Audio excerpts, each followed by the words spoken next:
Shalom, Bapak Ibu Saudara yang saya kasihi dalam Tuhan Yesus. Saya kembali ingin mengucapkan banyak-banyak terima kasih ya setelah 2 hari ini berada di Madiun, di kota ini ya.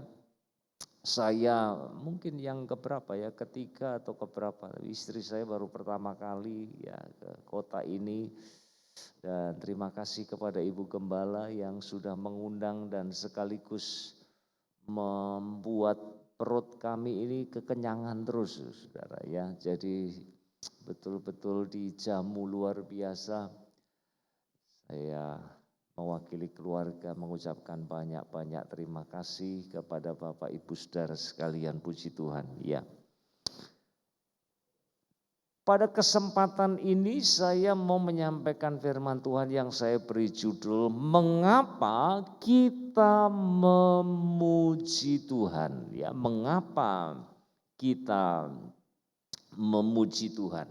Kalau kemarin ya dalam perayaan Natal kita belajar dari satu nyanyian ya, yaitu nyanyian dari Simeon. Sebenarnya ada 4 nyanyian ya di dalam Injil Lukas. Nah, saat ini kita akan belajar dari nyanyian Maria ya, yang seringkali dalam bahasa Latin disebut sebagai Magnificat. Ya, nanti kita akan sama-sama masuk ke dalam teks tersebut. Tapi saya mau mendahului dengan sebuah kutipan ya, sebuah kutipan dari Eugenia Herlihy ya. Nah, dia mengatakan begini, aku mungkin bukanlah penyanyi yang baik, ya. Tetapi aku akan memuji dan menyembah Dia dengan sepenuh hati. Aku mungkin bukan seorang penari yang baik, namun aku akan menari bagi Tuhan di sepanjang hidupku. Saudara, apa yang disampaikan oleh Herlihy di sini sedang menunjukkan kepada kita ya bahwa sebenarnya waktu kita nyanyi ya dengan suara kita, kita menari dengan tubuh kita, maka sebenarnya yang penting itu bukan suaranya, bukan gerakan tubuh kita, tetapi yang penting yang dipandang oleh Allah adalah hati kita. Ini sebabnya saya percaya bisa jadi kita ada dalam ruang ibadah seperti ini, kita nyanyi dengan suara yang keras, dengan ekspresi tubuh yang sangat baik sekali, tapi bisa jadi hati kita tidak sejalan dengan apa yang kita nyanyikan. Nah, pada kesempatan ini kita akan belajar dari nyanyian yang dinyanyikan oleh Maria ya, setelah beliau berkunjung kepada sanaknya, kerabatnya yaitu Elizabeth yang pada waktu itu sudah mengandung ya bayi Yohanes Pembaptis ya, ada dalam rahimnya dan usianya sudah 6 bulan. Dan ketika Maria berkunjung kepadanya, maka kemudian bayi ya yang ada di dalam kandungannya itu menyambut dengan sebuah lonjakan begitu ya. Seperti sedang mengaminkan ini dia ya, Sang Mesias yang juga sedang dikandung di dalam rahimnya Maria. Ya, Bapak Ibu Saudara sekalian. Nah, mari sama-sama kita akan belajar dari nyanyian Maria. Ada 3 alasan ya, kenapa kita memuji Tuhan. Yang pertama, saudara, kenapa kita memuji Tuhan bukan tanpa alasan. Ya. Dan kita akan belajar bersama-sama alasan yang pertama, karena Allah memberkati kita. Allah memberkati kita. Mari kita lihat teks kita, pasal yang pertama dari Injil Lukas, ayat yang ke-46, 47, sampai dengan nanti ayat yang ke-50. Mari sama-sama kita simak pembacaannya. Lalu kata Maria, jiwaku memuliakan Tuhan dan hatiku bergembira karena Allah juru selamatku. Nah, saudara perhatikan ya, kata jiwaku memuliakan Tuhan. Ya, itu kalau dalam bahasa Latin itu Magnificat anima meo dominum, ya. Jadi ada kata magnificat itu, magnificent kalau dalam bahasa Inggris kita dapat kata itu, ya. Dan itu muncul sebagai kata yang pertama di dalam versi Latin, ya, bahasa Latin. Itu sebabnya nyanyiannya Maria ini sering disebut sebagai magnificat. Kenapa? Karena kata pertama yang muncul dalam bahasa Latin adalah kata magnificat, yang artinya memuliakan. Jiwaku memuliakan Tuhan, ya. Pusatnya adalah Allah di sini. Kalau kita perhatikan baik-baik, dia bergembira bukan karena kesenangan yang dia nikmati, bukan kenyamanan yang dia nikmati, tetapi karena Allah juru selamatnya. Mari teruskan ayat yang ke-48 sekarang. Lebih mengerucut lagi di sini, ya.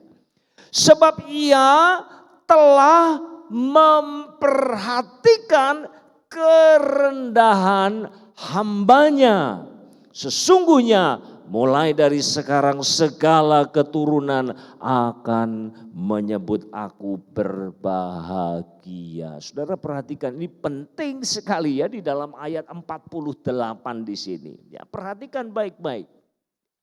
Dia mengatakan, kenapa sih kok jiwaku itu melimpah dengan pujian? Karena apa? Karena Allah telah memperhatikan, ya, memperhatikan. Ini bedanya kekristenan dengan agama-agama yang lain, saudara. Ini bedanya. Semua agama yang diajarkan oleh siapapun di muka bumi ini mengajarkan bagaimana manusia mencari Allah. Manusianya yang mencari Allah dengan berbagai macam cara. Memberikan sesajenkah, memberikan persembahankah, memberikan korbankah. Tapi itu manusia yang berusaha untuk mencari Allah. Nah, bedanya dengan kekristenan, dengan iman Kristen, Alkitab mengajarkan bukan manusia yang mencari Allah, tetapi Allah yang pertama-tama harus mencari manusia. Ini penting, saudara. Bukan kita secara rohani mati karena dosa-dosa kita. Sebabnya kita seringkali heran ya. Dulu sebelum bertobat, kalau ada orang bertobat kemudian waduh tiap hari ke gereja. Tiap kali ikut pelayanan ini dan itu kita bingung kok bisa ya. Ya bisa, kenapa? Karena tadinya rohnya itu mati karena dosa.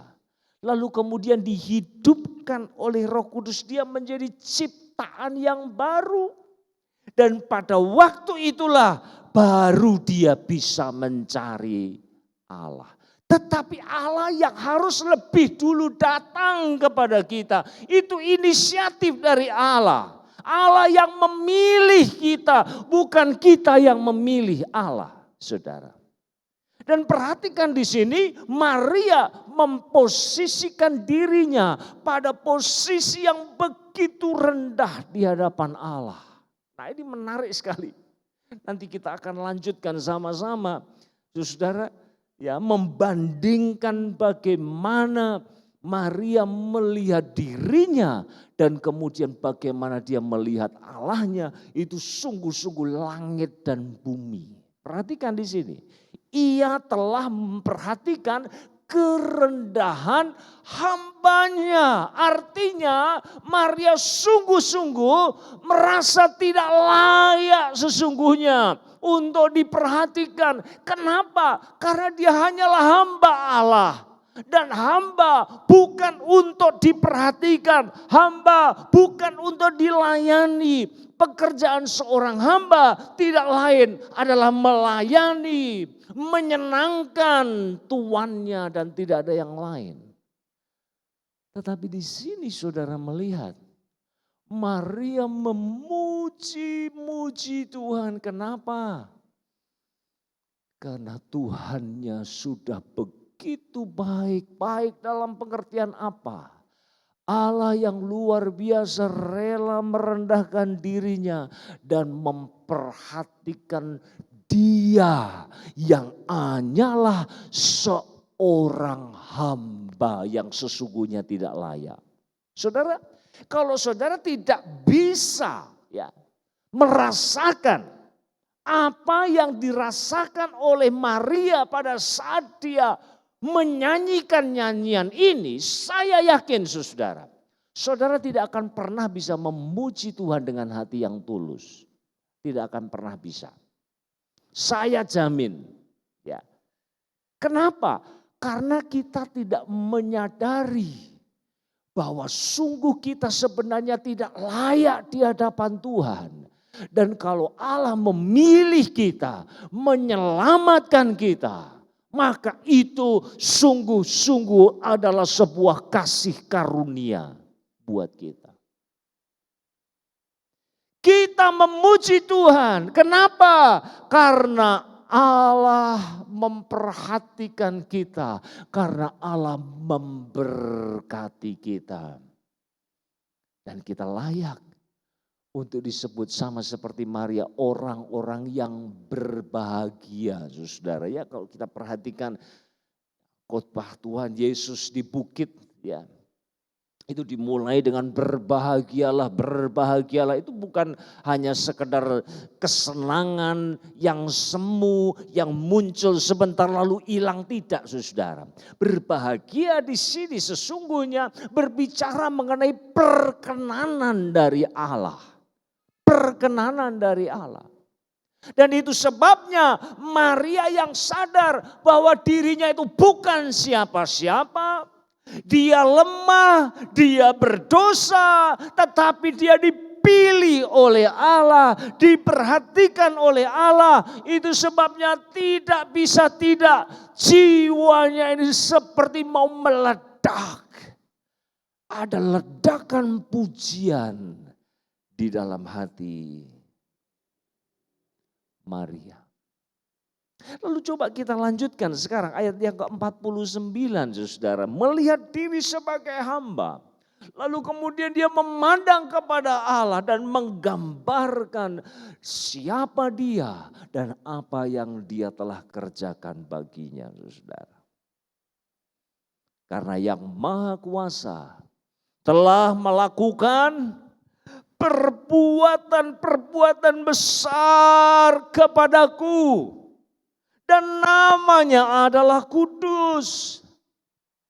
Dan rahmatnya turun-temurun atas orang yang takut akan dia. Saudara perhatikan di sini. Ya. Maria melihat dirinya sebagai hamba yang lemah, yang tidak berdaya, yang tidak layak di hadapan Tuhan. Lalu kemudian dia memandang kepada Allahnya. Dan dia sadar betul Allahnya adalah Allah yang maha kuasa. Dia mengerjakan perkara-perkara yang besar. Lalu perhatikan di sini saudara ya. Dia katakan perbuatan-perbuatan besar kepadaku. Ini personal saudara. Jadi ada pengalaman yang nyata di dalam kehidupannya. Ini saya kira yang membedakan orang Kristen yang sungguh-sungguh, yang sejati dengan orang Kristen yang abal-abal. Apa bedanya? Bedanya adalah yang satu sungguh-sungguh mengalami Allah dalam hidupnya. Dan yang lain hanya ikut-ikutan saja ke gereja, ikut-ikutan ibadah, tetapi dirinya sendiri tidak pernah mengalami Allah dalam kehidupannya. Saudaraku yang dikasihi oleh Tuhan, Maria, dia bukan melihat Allah dari jauh dan terkagum-kagum betapa dahsyatnya Allahku, tidak. Tetapi dia katakan bahwa dia sudah melakukan perbuatan-perbuatan besar kepadaku. Personal, saudara. Saya berharap Bapak Ibu Saudara sekalian, saya kira tahun ini bukan tahun yang baik, saya kira ya. Ada di antara kita yang kehilangan orang-orang yang kita kasihi pada tahun ini karena pandemi. Ya. Pekerjaan kita mengalami banyak masalah. Lalu karena kita terus terkurung di dalam rumah, seringkali hubungan kita satu dengan yang lain juga terganggu. Banyak yang stres, saudara. Ada banyak hal buruk yang terjadi dalam hidup kita. Tetapi mari sama-sama kita pikir lebih jauh lagi, saudara. Pikirkan bagaimana Allah sudah mengerjakan perbuatan-perbuatan besar. Apakah ada yang lebih besar daripada pilihan Allah atas kita? Bagaimana Allah kemudian menyatakan keselamatannya bagi kita melalui Tuhan Yesus yang sudah datang. Dan yang kemarin kita merayakan kelahirannya, saudara. Saya kira tidak ada. Itu sebabnya sama dengan Maria. Kita pun juga memuji Tuhan karena perbuatan-perbuatannya yang besar. Amin, saudara. Amin. Puji Tuhan. Itu yang pertama. Bahwa Allah memberkati kita, itu adalah alasan kenapa kita memuji Tuhan. Ya. Yang kedua, karena Allah berdaulat. Ya, karena Allah berdaulat. Kalau kita berbicara mengenai kedaulatan Allah, itu berarti bahwa Allah itu pegang kendali. Ya, mari coba kita definisikan dulu ya. Kita seringkali bicara mengenai kedaulatan Allah tanpa kita ngerti dengan baik. Ya, coba slide yang berikutnya. Mari kita coba pahami dulu. Kalau kita mengatakan Allah itu berdaulat, itu pengertiannya apa? Pengertiannya adalah bahwa Allah memegang kendali atas segala sesuatu. Ya, jadi artinya enggak ada yang tercecer. Besar, kecil, apa saja. Sebutkan di situ, termasuk di dalamnya semua peristiwa, apapun yang terjadi, apapun yang kita alami. Baik secara personal maupun secara makro. Ya, secara mikro pengalaman kita pribadi, tapi juga makro. Seluruh yang terjadi di alam semesta ini, di dalam arus sejarah, itu ada dalam kendalinya. Lalu tambahkan keterangan waktu di sini. Masa lalu yang sudah lewat, lalu kemudian yang sekarang yang sedang saya alami dan juga yang akan datang. Perhatikan di sini ya, tidak ada yang luput dalam semua dimensi waktu ini. Dulu, sekarang dan yang akan datang semuanya tanpa terkecuali ada dalam kendali Allah. Lalu perhatikan keterangan tambahan di situ, segala sesuatu terjadi entah disebabkan olehnya atau diizinkannya demi memenuhi maksud-maksudnya. Saudara memikirkan mengenai hal ini, saya kira butuh waktu dan kita butuh kedalaman ya, kita pikirkan, saudara, seringkali sulit sekali ya. Seperti sekarang ini bagaimana kita bisa mengatakan pandemi datang dari Tuhan, saudara. Sulit rasanya, tetapi tidak ada yang terjadi di tengah-tengah kehidupan ini tanpa Tuhan yang menyebabkannya secara langsung atau Tuhan mengizinkannya. Kalau demikian saudara, Tuhan izinkan pandemi ini terjadi di dalam kehidupan umat manusia. Seluruh dunia terpengaruh olehnya. Nah, mari kita kembali kepada nyanyian Maria. Bagaimana dia menggambarkan Allah yang berdaulat itu, saudara. Ayat yang ke-51 sekarang kita membaca. Ia memperlihatkan kuasanya dengan perbuatan tangannya. Dan mencerai-beraikan orang-orang yang congkak hatinya. Ayat 52. Ia menurunkan orang-orang yang berkuasa dari tahtanya dan meninggikan orang-orang yang rendah. Ayat 53. Ia melimpahkan segala yang baik kepada orang yang lapar dan menyuruh orang yang kaya pergi dengan tangan hampa. Saudara perhatikan di sini ya. Tadi kita membaca mulai dari ayat yang ke-51. Iya. Ya, dimulai dengan kata ganti orang ya, ketiga tunggal ya, iya ya. Ayat 52 juga iya lagi, ayat 53 juga iya lagi ya. Dan semuanya ini menunjuk kepada Allah yang adalah pusat dari puji-pujian Maria. Kenapa Maria memuji Allah? Karena kemudian dia menggambarkan ya, bahwa segala sesuatu ada di dalam kendali Allah. Kita berpikir raja, orang-orang yang congkak, yang membusungkan dadanya, orang yang punya kedudukan, orang yang kaya, orang yang berotoritas. Merekalah yang mengendalikan segala sesuatu. Tetapi perhatikan di sini, Maria mengkoreksi pandangan yang salah itu dan menegaskan bahwa sesungguhnya yang pegang kendali bukan mereka. Bukan orang-orang yang pegang otoritas, tidak. Bukan orang-orang yang kaya. Tetapi yang pegang kendali adalah Allah. Pusat puji-pujiannya dialah yang memegang kendali atas segala sesuatu.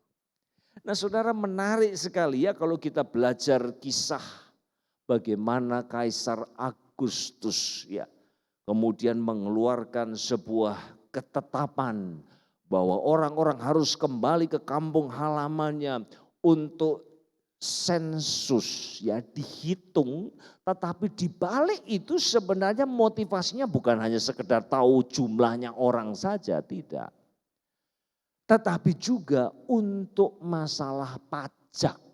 Jadi sebenarnya motivasinya sangat buruk.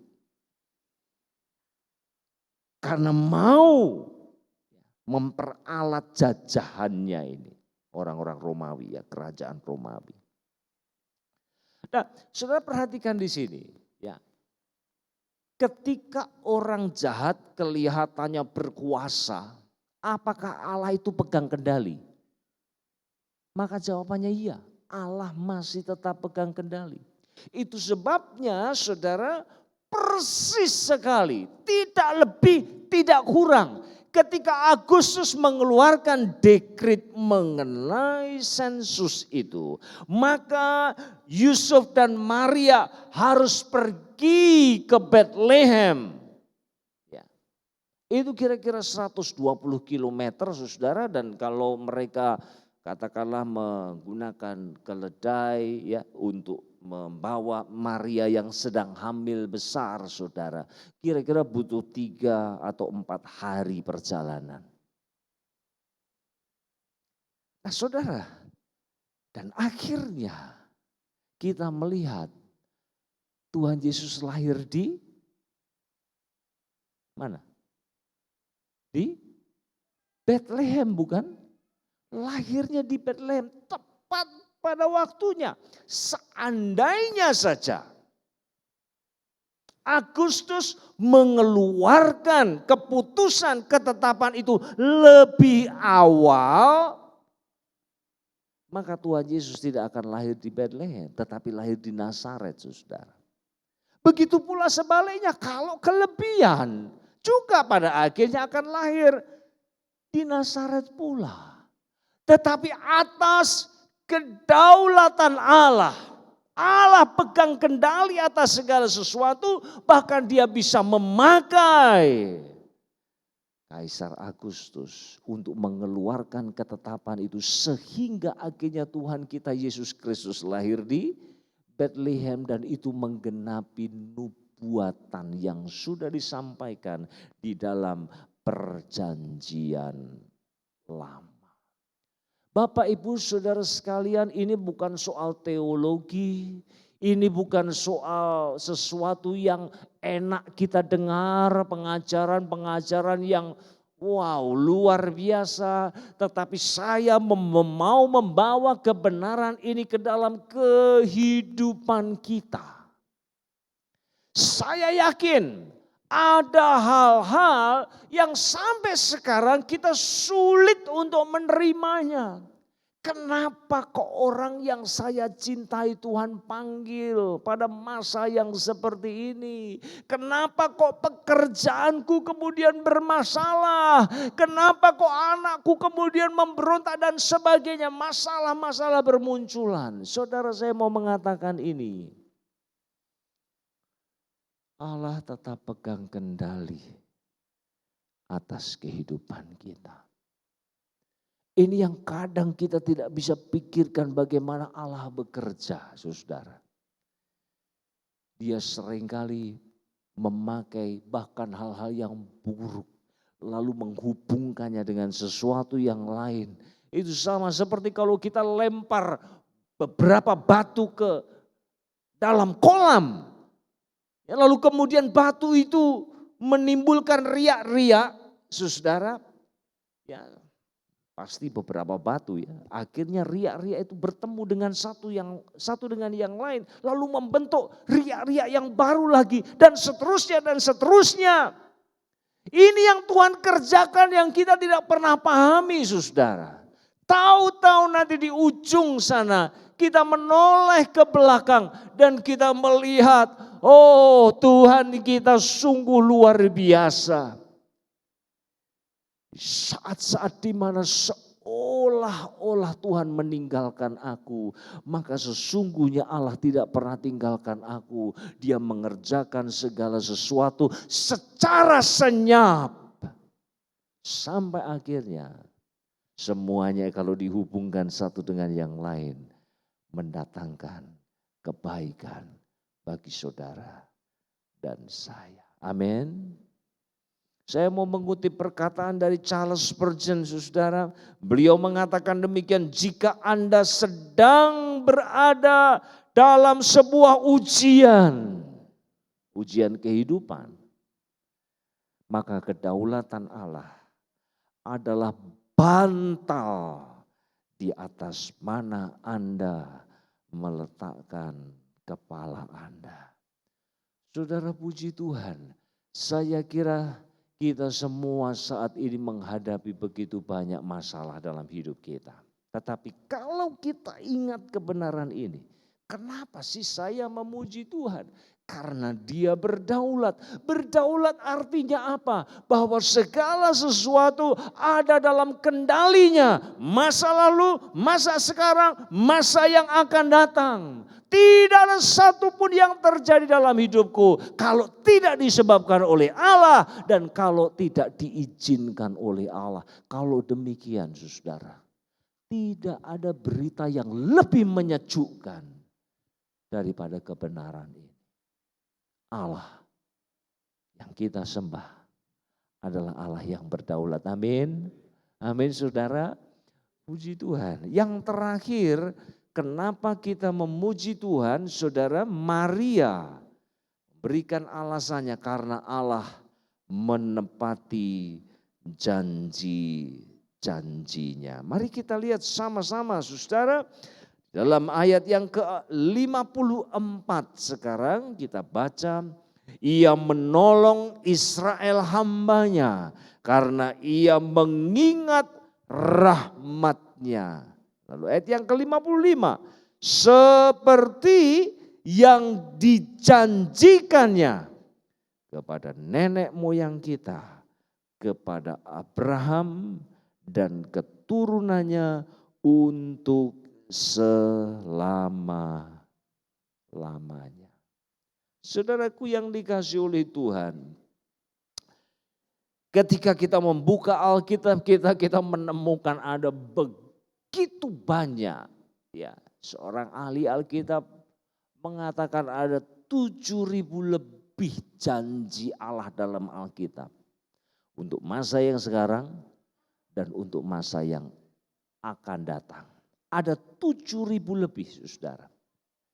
Dan perhatikan di sini, Maria memandang bahwasanya dia dipilih oleh Allah. Seorang yang sesungguhnya tidak layak, tetapi mendapat kasih karunia dari Allah untuk menjadi ibu daripada Sang Mesias, saudara.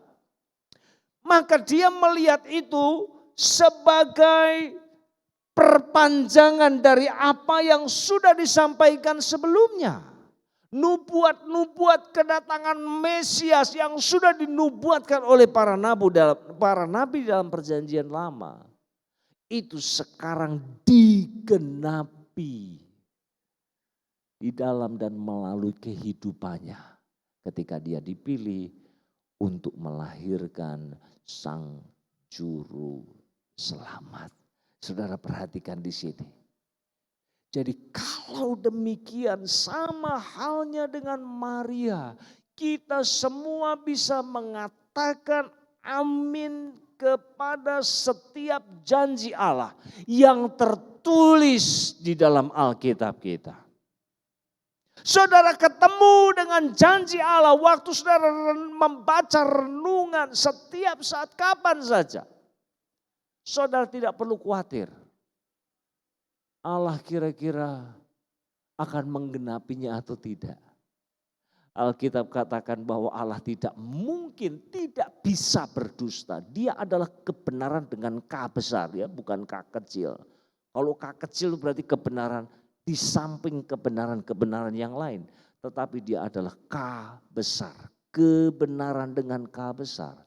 Semua kebenaran datang dari dia. Itu sebabnya dia tidak mungkin berdusta. Apa yang dia janjikan, pasti dia akan genapi. Kita tahu benar Allah kita adalah Allah yang maha kuasa. Dia pun juga Allah yang setia.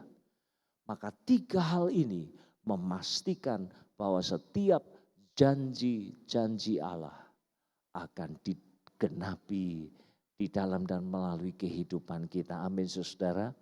Amin. Itu sebabnya mari ya di penghujung tahun ini kita tidak kehilangan pengharapan kita di dalam Kristus Yesus.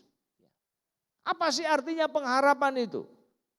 Pengharapan tidak lain berbicara bahwa saya masih percaya janji-janji Allah itu akan digenapi dalam hidup saya. Itulah arti pengharapan sebenarnya. Kalau saya punya pengharapan, itu berarti bahwa saya percaya setiap janji-janji Allah.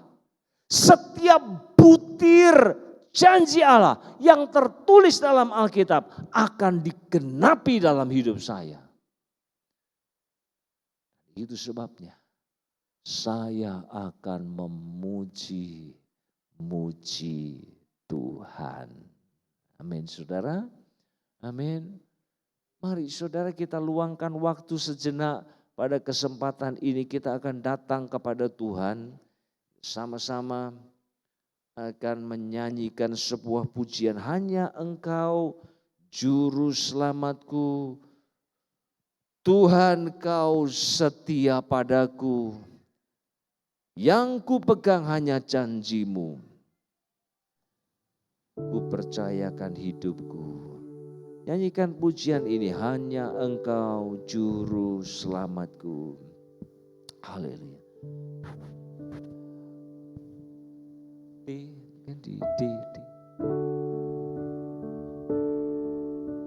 Hanya Engkau juru selamatku, Tuhan, Kau setia padaku,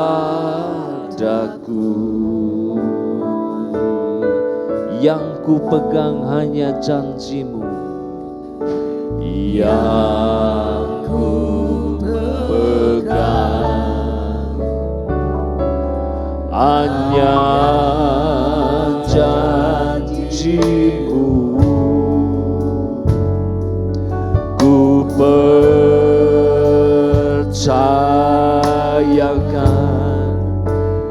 hidupku, ku sembah Kau Allahku, ku sembah Kau Allahku, Bapa dan sahabatku, sahabatku, Kau yang pedulikan,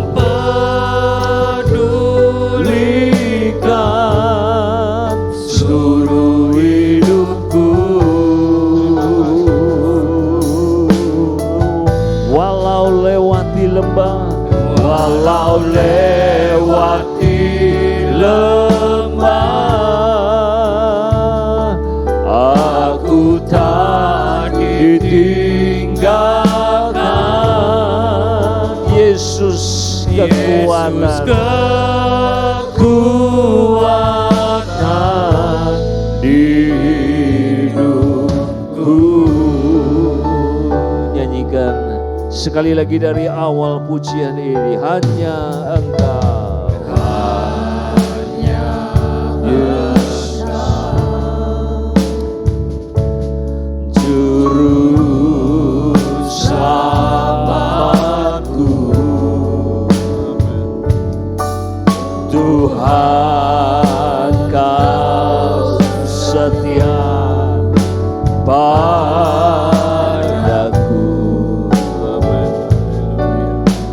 Oh,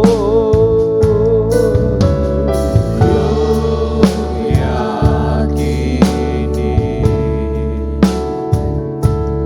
pertolongan-Mu tak terlambat bagiku. Mari kita berdiri bersama-sama, katakan ku sembah, sembah Kau. Oh, haleluya. Bapa dan sahabat-Mu, Kau yang pedulikan seluruh hidupku.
Terima kasih Tuhan.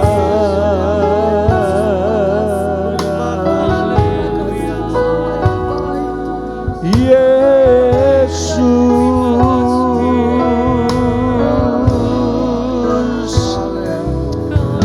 Haleluya.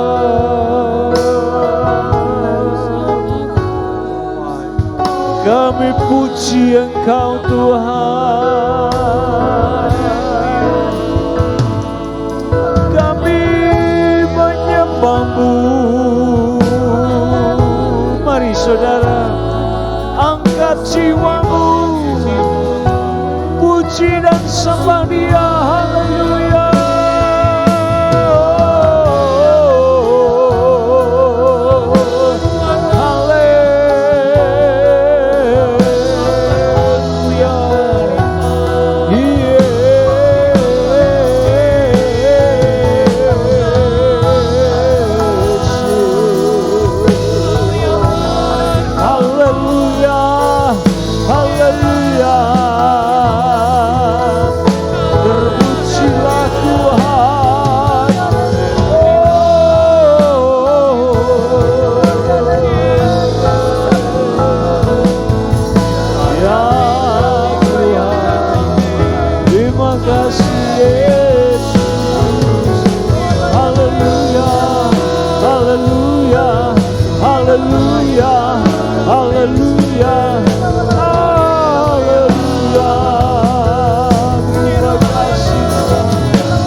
Terima kasih Tuhan. Terima kasih Bapa. Sungguh Engkau adalah Allah dan sahabat kami sekaligus. Engkau Allah yang maha besar. Perbuatan-perbuatan-Mu ajaib. Amin.